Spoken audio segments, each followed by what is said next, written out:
Pemirsa, pemerintah memang tengah mengkaji kemungkinan tabungan pensiunan itu dihitung bukan hanya dari gaji pokok, melainkan gaji total atau take home pay.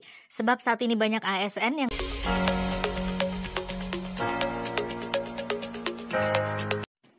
Pemirsa, pemerintah memang tengah mengkaji kemungkinan tabungan pensiunan itu dihitung bukan hanya dari gaji pokok, melainkan gaji total atau take home pay. Sebab saat ini banyak ASN yang gaji pokoknya kecil tapi tunjangan kinerjanya besar. Direktur Utama PT Taspen, Antonius N.S. Kosasi, mengatakan secara teori bisa saja aparatur sipil negara atau ASN mendapat tabungan pensiun hingga 1 miliar rupiah. Namun demikian, kalau misalkan pegawai tersebut tidak berprestasi dan golongannya terlalu rendah, maka rencana itu diperkirakan tidak tercapai. Tabungan pensiun jumbo itu sangat mungkin apabila pangkat ASN itu tinggi dan iurannya naik. Sekarang yang dapat ratusan juta aja ada kok. Jadi kalau begitu mestinya logikanya bisa jadi. Kalau dia bekerja cukup lama, mencapai pangkat yang cukup tinggi dan komponennya itu oke, bisa. Karena kalau dari sisi investasi, kita nggak ada keraguan sama sekali untuk itu.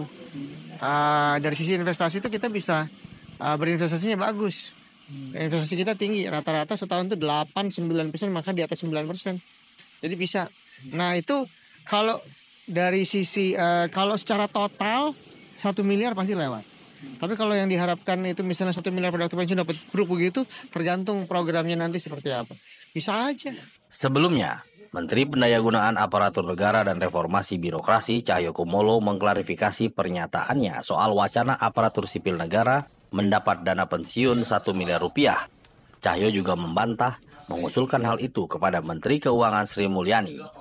Yang disalurkan melalui PT Taspen adalah 10.195 miliar 195,61 miliar atau 3.095.503 pensiunan. Sedangkan pensiunan dari TNI Polri melalui PT Asabri telah disalurkan 1.375,45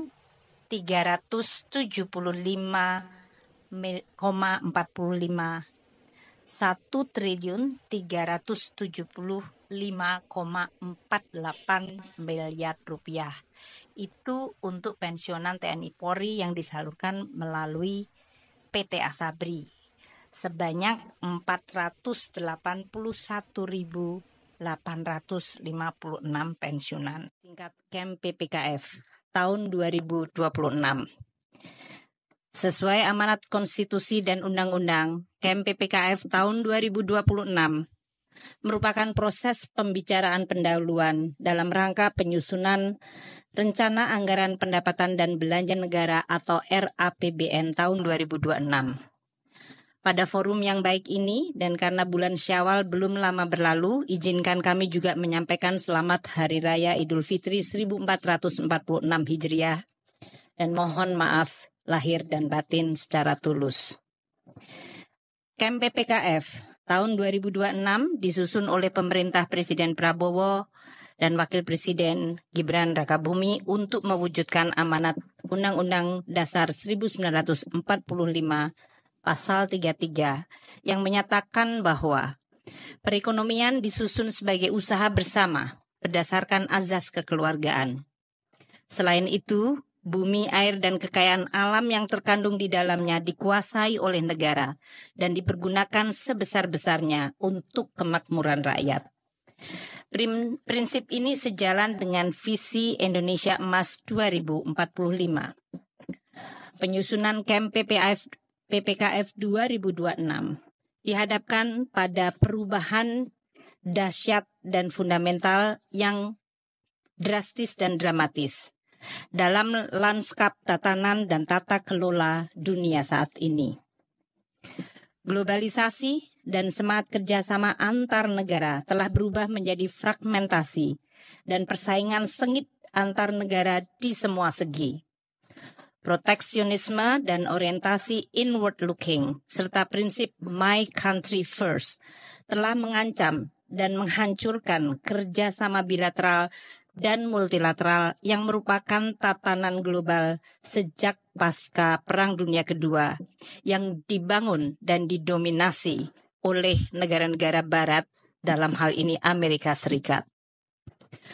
Blok kesepakatan perdagangan dan investasi yang dibangun antar negara telah ditinggalkan dan tidak lagi dihormati.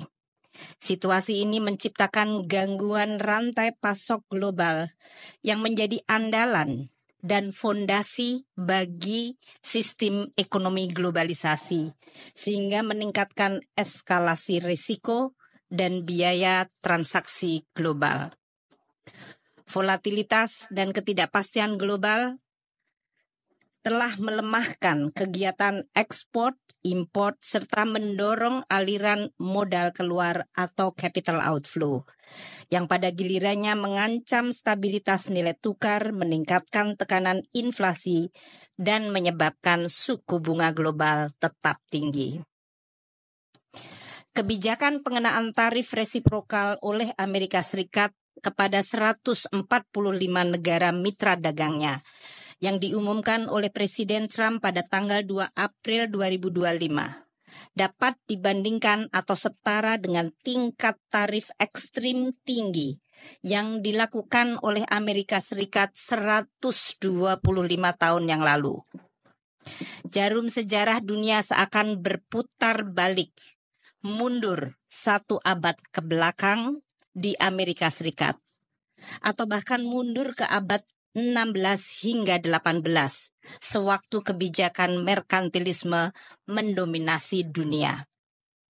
Situasi ini memicu berbagai perubahan tatanan sosial, politik, dan ekonomi di berbagai negara. Perkembangan dalam 2 minggu terakhir juga perlu kita simak bersama.